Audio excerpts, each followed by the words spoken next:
当地时间12月12号，中共中央总书记、国家主席习近平乘专机抵达河内，应越南共产党中央委员会总书记阮富仲、越南社会主义共和国主席武文赏邀请，对越南进行国事访问。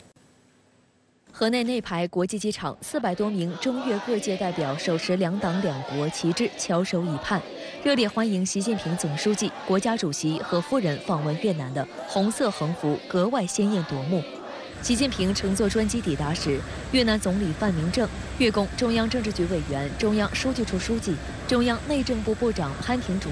越共中央书记处书记、中央对外部部长黎怀忠等越南党政领导人和地方代表在舷梯旁热情迎接，礼宾分列红地毯两侧，越南青年向习近平和夫人彭丽媛献花，欢迎人群欢呼欢迎习近平主席，现场洋溢着热烈友好的气氛。 习近平发表书面讲话，代表中国共产党、中国政府、中国人民，向兄弟的越南共产党、越南政府、越南人民致以诚挚问候和良好祝愿。习近平指出，越南是亚洲重要国家和东盟重要成员国。近年来，在越南共产党领导下，越南人民积极探索符合本国国情的发展道路，全面推进革新事业，国际和地区影响力与日俱增。 中越两国山水相连，传统友谊源远流长。两国老一辈领导人亲手缔造和培育的中越友谊，是两国人民共同的宝贵财富。中方把对越关系放在周边外交的优先方向。我期待以这次访问为契机，同越南领导同志就中越两党两国关系全局性、战略性、方向性问题及共同关心的国际和地区问题深入交换意见，推动双边关系进入新阶段。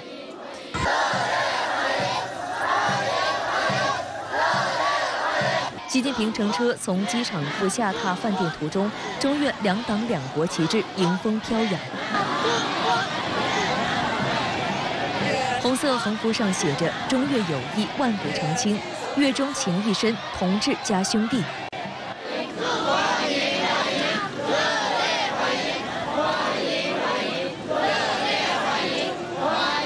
许多人自发聚集在道路两旁，挥舞两国旗帜，热烈欢迎习近平到访。当地时间12月12号下午，中共中央总书记、国家主席习近平在河内越共中央驻地同越共中央总书记阮富仲举行会谈。习近平指出，很高兴应总书记同志邀请，对越南进行国事访问。总书记同志是我的老朋友、好朋友。去年年底你访华期间，我们相约在河内见面。今天我如约而至，完成同你的第3轮互访。 时隔6年再到河内，我切身感受到越南党、政府和人民的深厚情谊，衷心感谢越方的热情接待和周到安排。这些年来，越南政局保持稳定，经济持续快速发展，人民生活水平不断改善，综合国力和国际地位显著提高。这充分表明，越南革新开放近40年，特别是越共13大以来，越南共产党团结带领全国人民，正在符合越南国情的社会主义建设道路上加速前进，成就喜人。作为同志加兄弟，我们为此感到由衷高兴。 中方坚定支持越南继续推进社会主义建设事业，相信在以总书记同志为首的越共中央坚强领导下，越南党和政府一定能顺利完成越共13大提出的各项任务，为实现越南建党建国2个100年奋斗目标奠定坚实基础。 中方始终从战略高度和长远角度看待中越关系，把越南视为周边外交的优先方向，着眼为国家谋发展，为人民谋幸福，为人类谋进步。我愿同总书记同志一道宣布中越两党两国关系新定位，在深化中越全面战略合作伙伴关系基础上，携手构建具有战略意义的中越命运共同体。 不久前，总书记同志专程赴两国边境友谊口岸种下友谊树，寄托对中越关系未来发展的美好期许。相信在双方共同努力下，中越关系将进入政治互信更高、安全合作更实、互利合作更深、民意基础更牢、多边协调配合更紧、分歧管控解决更好的新阶段。 中越两国社会主义建设事业将日益行稳致远，并为地区乃至世界稳定、发展、繁荣作出新贡献。中越是山水相连、唇齿相依的社会主义邻邦，也是具有战略意义的命运共同体。多年来，两党两国最高领导人不断为两国关系注入新的内涵。越南社会对此深有体会。越南社会各界对习近平的来访表示热烈欢迎，认为这是中越友谊越发巩固的体现。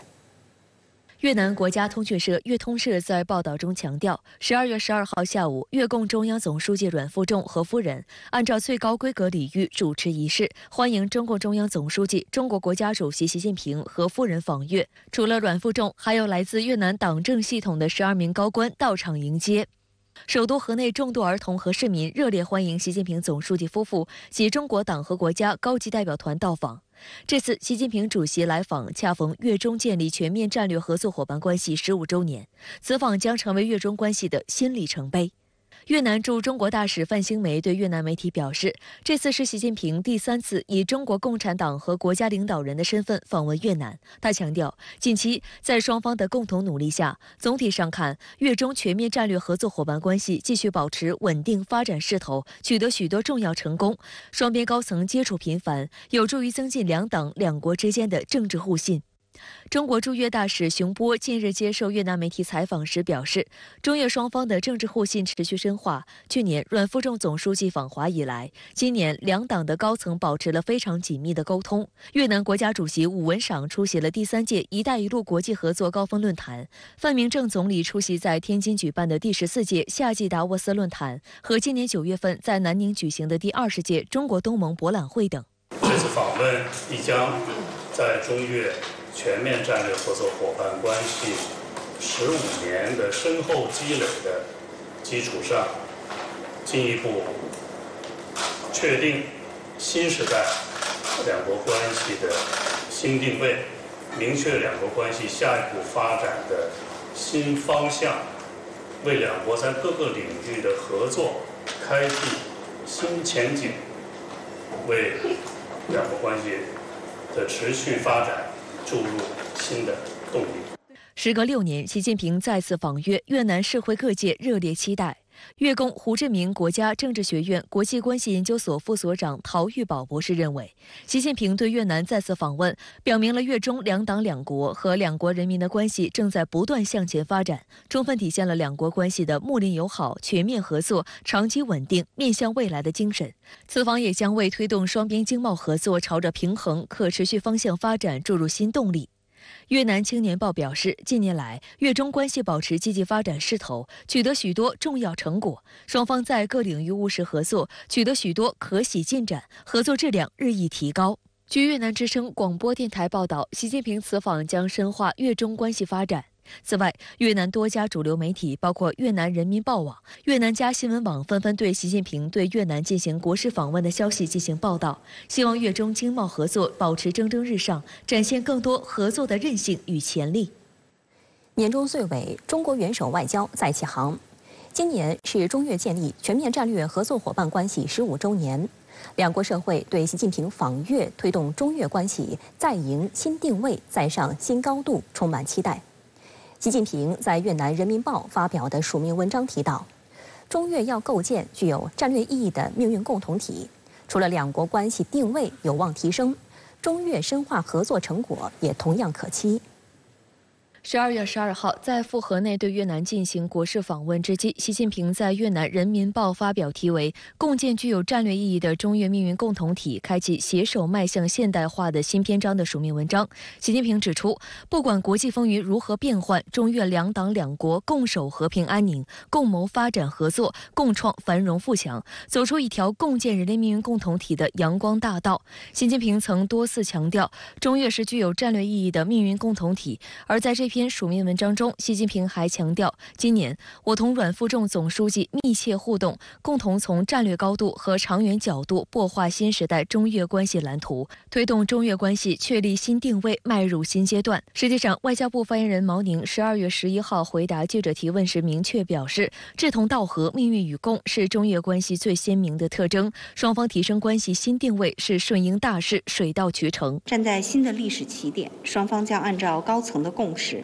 不忘传统友好初心，牢记共同的理想和使命，发展好中越全面战略合作伙伴关系。越通社9号报道，越南外交部常务副部长阮明宇表示，习近平此访适逢中越建立全面战略合作伙伴关系15周年，有望成为两国关系新的里程碑，期待双边关系走上新定位、新高度。此外，他还提到，中越可能会签署涉及许多领域的大量文件，为两国在未来一段时间里更有效的合作奠定重要基础。其一，对越中关系新定位、新高度的期待。两党两国领导人将朝着更加可持续、实质性和有效性的方向，进一步深化两国关系长远未来的合作框架，为地区和世界和平、稳定、合作作出贡献。其二，对所有领域务实合作成果的期待。两党两国领导人将确定加强各领域务实合作的大方向、重点和具体举措，并符合双方利益。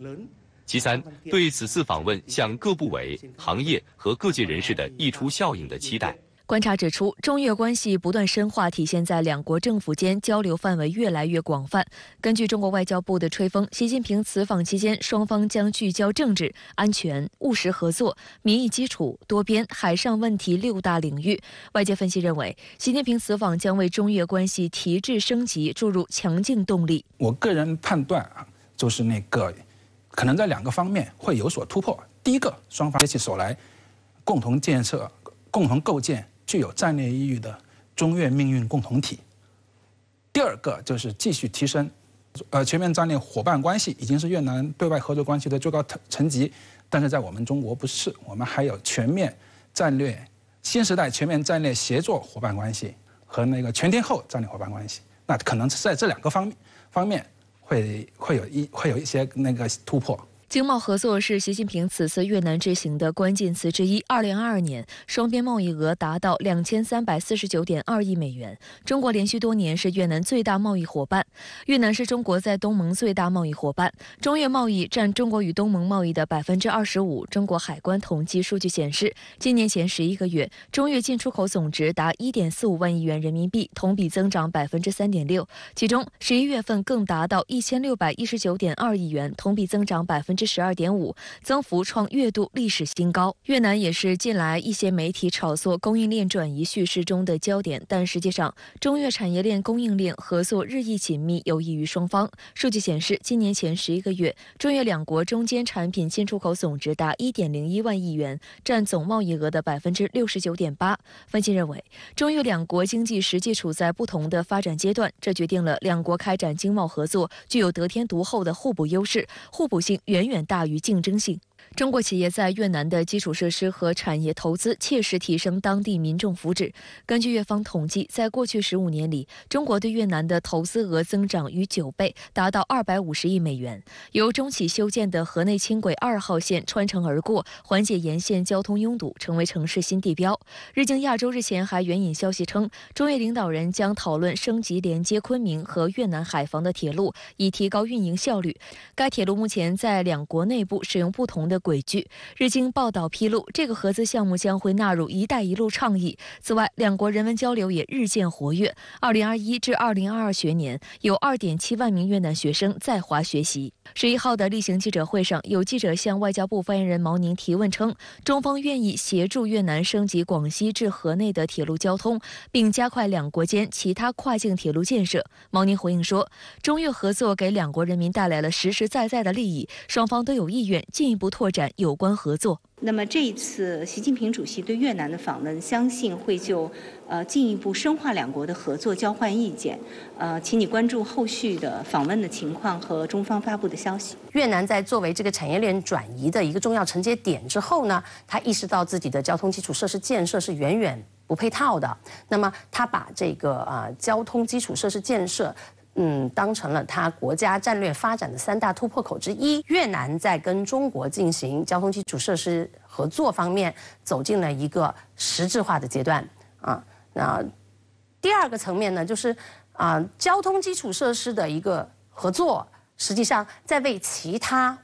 这个惠民的实质性合作树立了一个标杆。中越日益活跃密切的民间交往，不断拉紧两国人民的情感纽带，为双边关系发展奠定了坚实的民意基础。今年前10个月，中国赴越游客数量超过130万人次，在越南的约1亿人口中，近80%的人能够上网，其年轻一代使用 TikTok 的比例同样很高。中国的电商发展模式也深受越南企业和消费者的欢迎。由中国中央广播电视总台与越南数字电视台联合制作的越南语新闻日播栏目联通中越11号正式开播。联通中越栏目以中国新闻及中越各领域合作信息为主要内容，旨在增进越南观众对中国的了解，促进民心相通。这是越南国家级电视台首次开设由外国媒体参与制作的新闻栏目。而在海上问题上，中越两国多年来致力于对话协商，和平化解分歧，已于2011年达成指导解决海上问题的原则性协议，其中主要原则就是搁置争议，共同开发。这一原则至今适用。预计两国将在加强管控分歧的背景下，进一步加强海上考古、清洁能源利用、治安巡逻等低敏感度领域的合作。管控南海的分歧呢，最重要要细化，那么管控冲突的这种机制。那么现在呢，中国跟东盟已经谈判了多年南海各方行为原则。那么这个原则呢，如果能谈出来的话，那么大概呢，制度性的管控双方在南海的分歧呢，就可以成功了。那么这也是各自争议最好的一种结果。中国最高领导人访问之际，西方媒体则关注到越南近来与美西方国家的互动。美国总统拜登在9月份对越南进行了访问，双方同意将两国关系提升为全面战略伙伴关系。11月27号，越南与日本也宣布建立全面战略伙伴关系。一些美西方媒体借机炒作称越南外交政策出现了转向，但这样的观点与越南外交政策的实际状况有较大出入。实际上，在越南发布与美升级关系的新闻稿中，越南呼吁华盛顿不要使用或威胁使用武力，不要采取违反国际法的行动，使局势进一步复杂化，并通过和平方式解决争端。越南领导人也多次表示，越方始终把对华关系作为越南外交的头等优先。2016年，阮富仲提出竹式外交理念，将越南外交政策比喻为根尖、深实、枝柔的竹子，以独立、自主、多样化、多边化为国家外交政策的指南针。有观察认为，对越南而言，和国际上主要大国发展关系是一种现实的考量。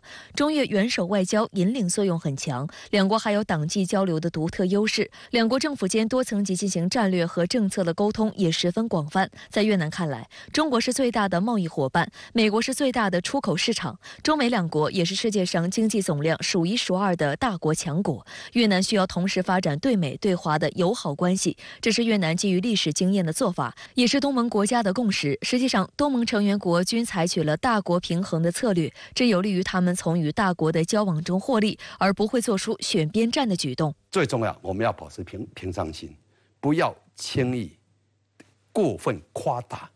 他们双方的接近，无论是光夸大还是过分贬低，都不是一种理智的办法。第二呢，我们该怎么做就怎么做，该合作我们合作，该出手就出手。以中国今天的实力，我们不必太受其他国的牵制，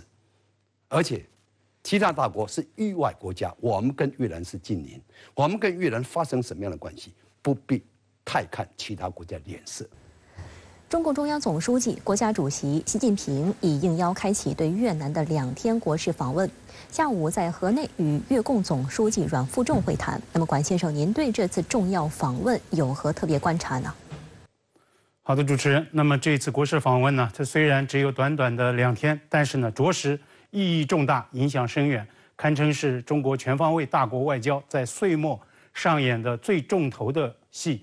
那么事实上呢，这一次岁末访问也是国际舆论的一个关注焦点。我注意到，就在访问专机抵达河内，习近平与夫人彭丽媛携手走出机舱的第一时间，法新社、路透社、美联社等等国际主流通讯社都刊播了滚动新闻稿。那么《纽约时报》在网站发布的即时报道呢，还配发了中国元首与夫人走出机舱的大幅照片。那就这次访问，习近平在河内内排国际机场发表书面讲话时就指出，中方把对越关系放在周边外交的优先方向，期待以这次访问为契机，同越方就中越两党两国关系中全局性、战略性和方向性的问题，以及共同关心的国际和地区问题来深入交换意见，推动双边关系进入到新阶段。那么，请注意这3个前置关键词。前不久啊，中国元首在开启旧金山行程之前，中国外交部就中美元首双边会晤的具体议程呢，也明确提到全局性、战略性、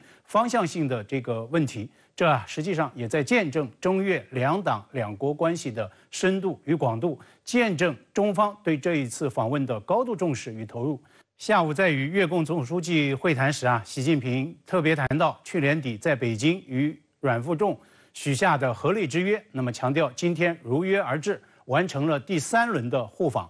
众所周知，去年阮富仲在第3度就任越共总书记之后，首次外访就选择来到北京，他呢也由此成为中共20大胜利落幕之后，中方接待的首位外国最高领导人。习近平今天表示，总书记同志是老朋友、好朋友，这呢是3轮互访结下的深厚情谊，也是中越两党两国关系长足发展的顶层见证。习近平就强调，愿意同总书记同志一道宣布中越两党两国关系的新定位，在深化中越全面战略合作伙伴关系的基础上，来携手构建具有战略意义的中越命运共同体。我个人认为，这无疑是这一次国事访问的最大的看点。中越命运共同体将是中越两党两国关系新定位的核心主题词。那么在您看来，中越命运共同体对两党两国关系新定位意味着什么呢？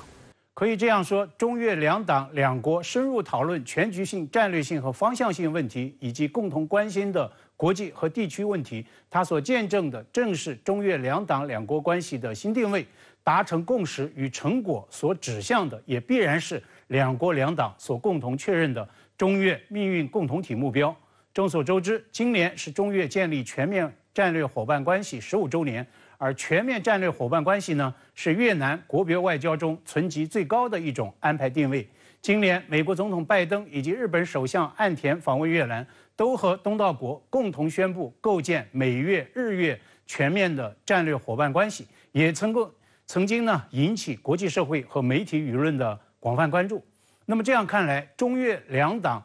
两国一致同意确立双边关系的新定位，无疑啊是对走过15年的全面战略伙伴关系的再升级、再发展。所以啊，2天国事访问结束之际发布的两国两党的声明，尤其值得我们重点关注，来认真细读，相信会对中越命运共同体会有详尽的阐释。今天，中国元首在越南《人民报》发表署名文章，特别就以构建具有战略意义的中越命运共同体，开启携手迈向现代化的新篇章作为标题，信息量相当大。实际上呢，也为外界对中越命运共同体这样一个理念目标提供了一个认知指引。那么这篇重要文章再次引述了一句中国古语：“万物得其本者生，那么百事得其道者成。”事实上呢，此前在第2届“一带一路”国际合作高峰论坛发表主旨演讲时，习近平就曾经引用过这句出自西汉经学家刘向《说苑》的名句。某种程度上，这篇重磅署名文章也是在深刻解析中越命运共同体的本与道。中越全面战略伙伴关系15年构建发展提供了哪些个重要经验？如何升级指向中越命运共同体的新定位呢？习近平有力论述了两党两国的4个坚持，也就是坚持以信相交，坚持以利相容，坚持以夷相亲，坚持以诚相待。比如文章就谈到，中国长期是越南的最大贸易伙伴，越南已经成为中国在东盟最大的贸易伙伴和全球第4大贸易伙伴。今天美联社刊播的电稿就披露，中越去年的双边贸易额已经达到1756亿美元。中国对越南的直接投资额已经超过260亿美元，涉及4000多个活跃项目。我想这些都是以利相容的数字见证。更加值得关注的是，这篇重磅文章还解析了中越命运共同体的4个基础，也就是以保持战略沟通来夯实政治基础，以发挥互补优势来强化合作基础，以加强友好交流来筑牢民意基础，以妥善管控分歧来扩大共识基础。在我看来，中越两国两党要真正做好这4项工程，巩固强化这4大基础，那么中越命运共同体就是可知可感也可及的伟大的愿景目标。这篇重要文章在论述共识基础时，并未回避海上分歧，强调要共同寻找双方都能接受的解决方法。这又对外传递何种信息呢？我认为这也正是中越命运共同体理念它的生命力的体现，它是立得住、行得稳、走得远的，也是完全经得起战略考验与风险挑战的。中国最高领导人在全面阐释中越命运共同体4大基础工程时他呢就毫不回避问题与分歧，本身我想就是一种高度自信的表现，也是在对外传递重大的信号。中越双方完全有能力也有信心，在构建中越命运共同体的过程中，就海上分歧来找到双方都能够接受的解决办法。必须要指出，外部世界尤其美西方媒体观察中国最高领导人此次访问越南，它是有认知误区的，甚至会存在严重的误读误判。比如今天美国彭博社的报道就以此来作为标题，时隔5年，中国领导人再访越南，意在遏制美国的影响力，所谓 to counter US clout。纽约时报今天的即时新闻报道的标题呢，也特别在对此强调说，在拜登访越3个月之后，中方也在拉拢越南。美报甚至在副标题中呢，就炒作称，分析家认为中方希望越南这个重要的战略地位国来提供保证，不会加入到华盛顿阵营来针对中方。我认为这是最典型的阵营对抗思维在对号入座。当初美媒、日媒炒作所谓的美越、日越全面战略伙伴关系，也正是这样一种调门。锤子眼中的世界就只有钉子，基于阵营对抗、联盟围堵，看世界看双边关系，那么就是非黑即白，非友即敌，选边站队这样一种思维定式和行动逻辑，恰恰是命运共同体理念所坚决反对的。要追问的是，当初美国媒体欢呼美越提升全面战略伙伴关系是对中方的所谓制衡，那么现在中越关系进一步提升到构建中越命运共同体，他们又将会如何来回应呢？我认为这更意味着南海地区未来即使会有风浪，外部势力也一直在不遗余力的在大肆的搅动，但是呢，妥善管控海上分歧的这种大势和基本面是不会发生任何实质变化的。相信越南的抉择也会对其他域内国家带来重要启示。台防务部门11号声称，解放军山东舰航母编队当天沿所谓海峡中线以西，由北向南穿越台湾海峡，台军全程紧盯。值得一提的是，山东舰编队自10月底通过巴士海峡进入西太平洋展开远航训练以来，它的行踪就一直备受关注，屡屡挑动台军和部分岛内绿媒的神经。台防务部门11号表示，针对解放军山东舰航母编队此次穿越台湾海峡，台军利用联合情报、监视、侦察手段，绵密掌握海空域动态，并派遣了适当的力量监控应对。实际上，山东舰航母编队自10月底通过巴士海峡进入西太平洋展开远航训练以来，其行踪备受岛内关注。台防务部门上月9号通报称，山东舰编队自8号下午起，沿所谓海峡中线以西，由南向北航行。9号上午8时，经台湾北部海域持续朝北航行。岛内媒体称，这是山东舰首次在完成远海长航后未返回海南岛驻地，而是进入台湾海峡继续执行绕台航训。值得一提的是，尽管台防务部门屡屡宣称密切掌握解放军动态，但外界质疑声不断。有台媒就披露，台军近来多次未能及时掌握解放军动态。例如9月中旬时，山东舰由日本冲绳南方的太平洋一路南下穿越巴士海峡，但当时台军就浑然不知，直到日本防卫省公布消息后，才向上级提交报告。深圳卫视注意到，台军此次紧盯山东舰编队动向的过程中，不乏美日身影。有台军方人员向岛内媒体透露，美军派遣了伯克级导弹驱逐舰杜威号在旁监控，而日本海上自卫队则派出了舰船进行监控。日本一方面呢是在积极配合美国，日本有自己的小九九，因为日本认为呢，如果中国大陆呢在台湾海峡力量呢越来越强的话那对它呢就会形成了更大的威胁。这也就能够看出呢，在台海问题上，日本和美国派出舰机对解放军相关活动呢进行跟踪监视，也会呢越来越密集。深圳卫视注意到，美国会参众两院公布的2024财年国防授权法案协调版本再次包含涉台消极内容。实际上，美国国会是反华重灾区，但今年的法案涉台消极内容不仅多，而且在军事方面变本加厉，写入包括为台军制定全面的培训、咨询与制度性能力建设计划，加强双方军队互操作性，鼓励军队信息共享，以及加强专业军事教育与文官对军队的控制等内容。早就一直在讲了啦，可是一样不给你啊。比如说 F-16V 啊，还有鱼叉飞弹啊，对不对？那明年又传出说要卖台湾增程飞弹，总额是172亿台币啊，那就是要我们先付钱。清华大学新闻传播学院院长周庆安向深圳卫视表示，美国立法机构加紧推出对台军售的一系列的法案，体现美方在中美关系中的两面性。一方面，美国总统拜登与中国元首在旧金山达成了一系列的合作协议，但另一方面却又屡屡践踏中国红线中的红线。这种小动作也不能阻碍中国国家统一的这个决心和这个维护领土完整的这个意志，所以我想这种小动作从长期来看，大家都会知道这是不得人心的，也是无法阻碍历史进程的。外界注意到，美国也认为赖清德和萧美琴的双独组合可能在台独的路上飙车，导致美国战略翻车，因此由战略学者首先施压。美国研究台海问题重量级学者葛莱仪、白杰西、柯庆生近日在《外交事务》杂志共同发表文章，呼吁赖清德若胜选，应考虑冻结台独党纲提案，缓和台海紧张局势。我们有句话叫"春江水暖鸭先知"，作为美国的这个著名的台湾问题专家，他们实际上知道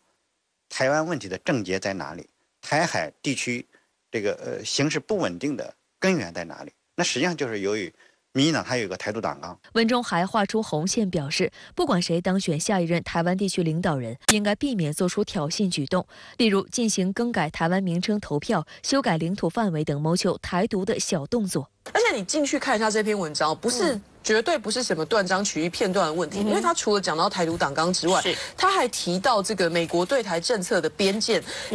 就是这个避免让人误会这个会跟台湾建立正式的关系或者军事同盟，甚至里面下手下很重视，还批评了过去几年绿营一直很努力在操作一些说这个美国的政界啊有承认台湾为主权国家的主张。观察指出，葛莱仪和白杰西曾在美国国务院公职，柯庆生目前是美国国务院中国协调办公室顾问。这三人联名发文具有多重意涵：第一，表明美国外交战略学界对自称为务实的台独工作者赖清德若当选可能造成台海危机保持警觉，冻结台独党纲无疑是化解危机的有效方法之一。第二，此前美国在台协会主席罗森伯格就强调不支持台独，葛莱仪等人的文章是把罗森伯格说法具象化，反映了美国官方的想法。第三，表明民进党政客惯用的抗中保台牌已不受美方的欢迎。从赖清德开始参选以来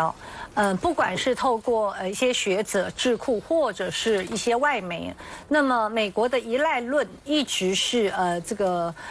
环绕不去的。假使民进党继续执政，台海之间继续的紧绷，赖清德真的能够去 handle， 他能够去面对解决这样的问题吗？事实上，我们很多人不相信他，美国人也不够相信他。还有学者指出，美国不会放弃打台湾牌。美国乔治华盛顿大学教授罗伯特·萨特也在《外交事务》杂志发文表示，台湾地区领导人选举不太可能成为美国对台政策的转折点。受美国总统拜登邀请，乌克兰总统泽连斯基开启任内第3次访美行程。外界注意到，他的这次访问安排在拜登提出的援乌资金遭国会拒绝不久，颇为微妙。近期民调显示，美国半数民众对继续援助乌克兰感到不满。但在美国国防大学的演讲中，泽连斯基表示，乌克兰需要美国。Ukrainians haven't given up and won't give up. We know what to do, and you can count on Ukraine, and we hope just as much to be able to count on you. 泽连斯基在演讲中强调了在乌克兰抵抗俄罗斯的重要性，并感谢美国人的支持。一同出席活动的美国国防部部长奥斯汀则在演讲中重申，美国对乌克兰的支持不可动摇。11月20号，奥斯汀从波兰乘坐火车突访基辅，并带去了总额1亿美元的新一轮援乌计划。And on this visit to America's capital, I hope that you will meet a similar spirit of fortitude and resolve.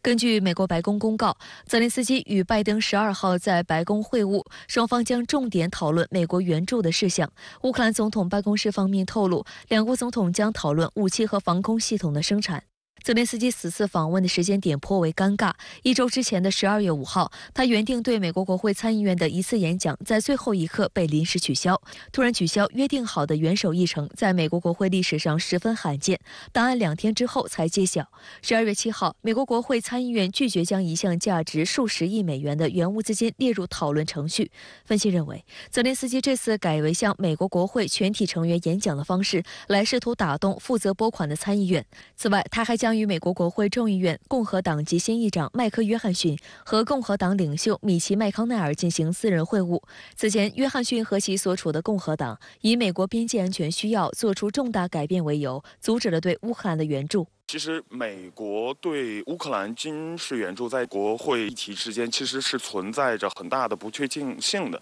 那加之今年的美国国会其实所剩下的时间也不多了，就剩最后这1周了。这一次访美，泽连斯基所进行的这样的一个会晤，其实是覆盖面是比较广的。选择了在美国国会进行演讲，可以说泽连斯基是为了当面的去说服反对军援乌克兰的共和党一派，也是为了当面向美国提出诉求，向美国提出继续军援乌克兰的诉求，是最后一搏，其现实意义要超过其政治意义。事实上，自俄乌冲突爆发以来，美国已向乌克兰提供1110亿美元的援助，但五角大楼新闻秘书帕特莱德近日透露，用于补充美军送往乌克兰的武器装备储备的资金仅剩11亿美元。美国国务卿布林肯也证实了这一消息。But they're in a ferocious battle now in the south and the east. We are running out of funding for them. 拜登主张积极援助乌克兰。今年10月，他曾提出打包援助乌克兰和以色列的资金包高达1060亿美元，其中超60%给乌克兰，但被参议院否决。美国舆论认为这是拜登对乌克兰政策的重大失败，也是美国党争加剧的表现。事实上，今年1月，共和党成为众议院多数党以来，美国国会再未批准任何援乌资金。参议员的态度实际上反映了民众的态度。近日，一项民调显示，认为美国在援乌方面花费过多的选民占比飙升至约50%。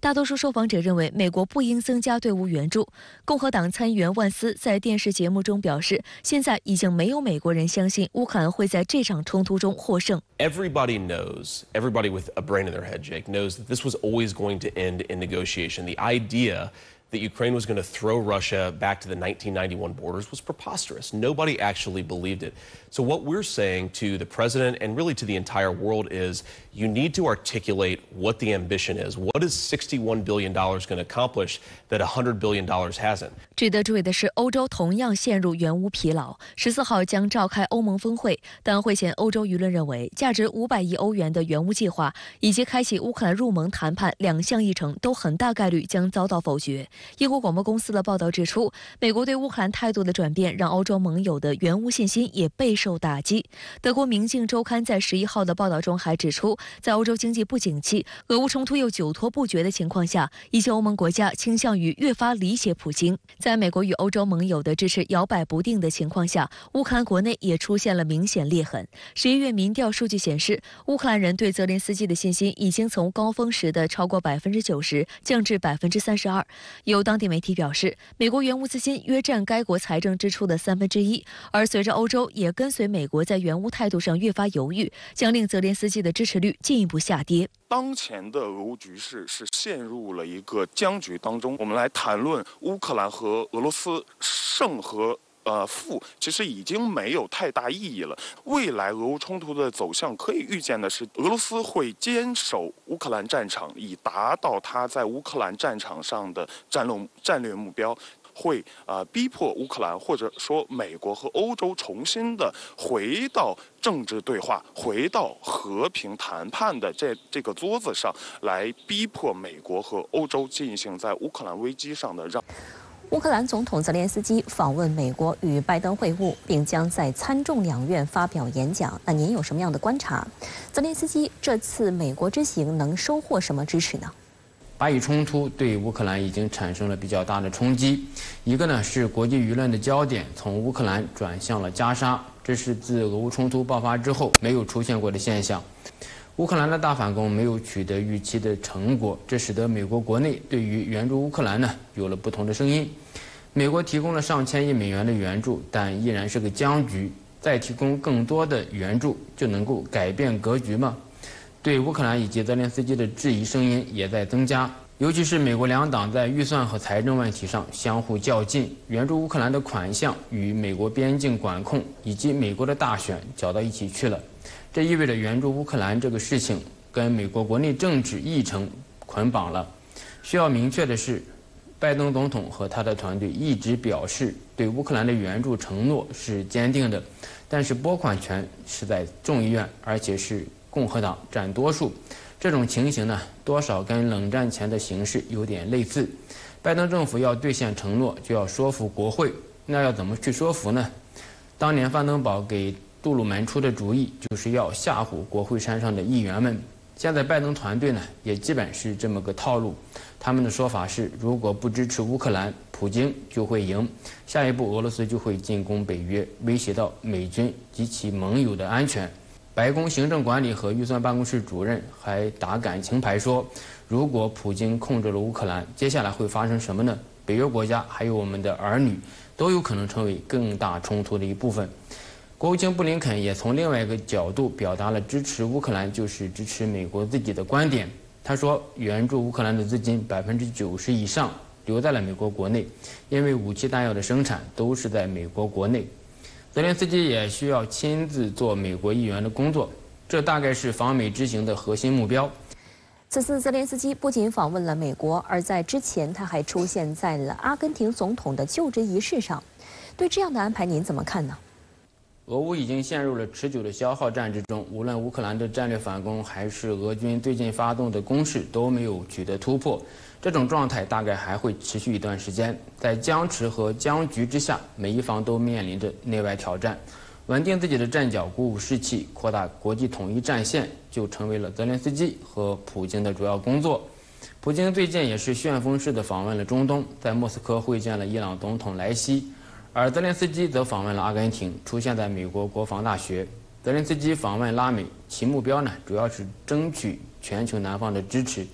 俄乌冲突爆发之后，全球南方成为国际舞台上的重要的力量。乌克兰需要得到全球南方的道义支持，即便这些国家不会给乌克兰提供军事援助，也要避免全球南方国家被俄罗斯拉拢回去。除此之外呢，获得全球南方的支持，也可以增强西方国家援助乌克兰的力度和决心。俄乌冲突其实是对全球南方的国家呢产生了不小的冲击，粮食能源价格上涨，冲击着全球南方一些国家的民生。泽连斯基需要稳定援助乌克兰的阵营。巴以冲突之后，乌克兰不仅面临着俄军的局部攻势，而且也面临着后援团意志不稳定的问题。美国和欧盟的领导人一再表示对乌克兰的承诺不会变，但是舆论出现了不同的声音。泽连斯基需要面对和澄清，尤其是对于乌克兰战略反攻不顺的问题，更要对美国做说明。如果乌克兰没有能力扭转局面，实现自己的目标，那么美国援助的动力就会下降。